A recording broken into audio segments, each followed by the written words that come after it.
Let's make paratha. So first వచ్చేసి గోధుమ పిండి ఒక బౌల్లో వేసుకొని కొంచెం ఉప్పు కొంచెం ఆయిల్ వేసి ఒకసారి పిండి కలుపుకొని వాటర్ యాడ్ చేసుకొని చపాతీ పిండిలాగా కలుపుకోవాలన్నమాట. కలిపేసి మూత పెట్టి పక్కన పెట్టేసుకోండి. నెక్స్ట్ వచ్చేసి ఆనియన్స్, పచ్చిమిర్చి, గార్లిక్ కట్ చేసి పెట్టేసుకొని క్యారెట్ తురిమి పెట్టేసుకోవాలన్నమాట.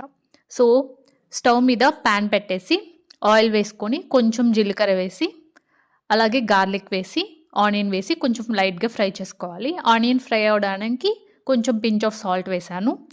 అలాగే ఆనియన్ కొంచెం ఫ్రై అయిన తర్వాత పచ్చిమిర్చి వేసి ఫ్రై చేసుకోవాలి.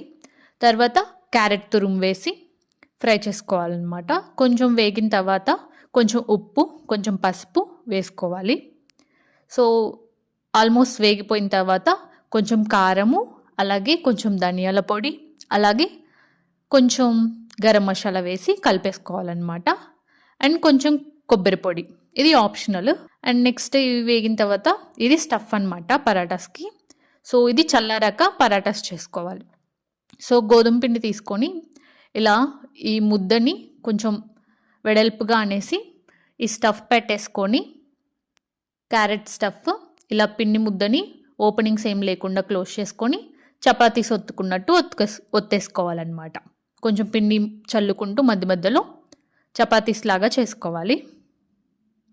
అండ్ చేసిన తర్వాత స్టవ్ పైన ప్యాన్ పెట్టేసి ప్యాన్ వేడైన తర్వాత ఈ పరాటాస్ వేసి రెండు వైపులా ఆయిల్ వేసి కాల్చుకోవాలి లైట్గా.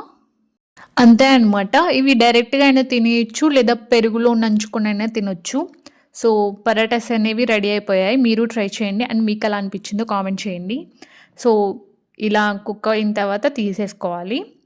అండ్ ఇప్పుడు చూపిస్తాను చూడండి. లోపల స్టఫ్ అనేది నీట్గా బాగా స్ప్రెడ్ అయి ఉంటుంది అనమాట. సో ఈ విధంగా ఉంటుంది. సో ట్రై చేయండి. Meet you all in the next video. Bye.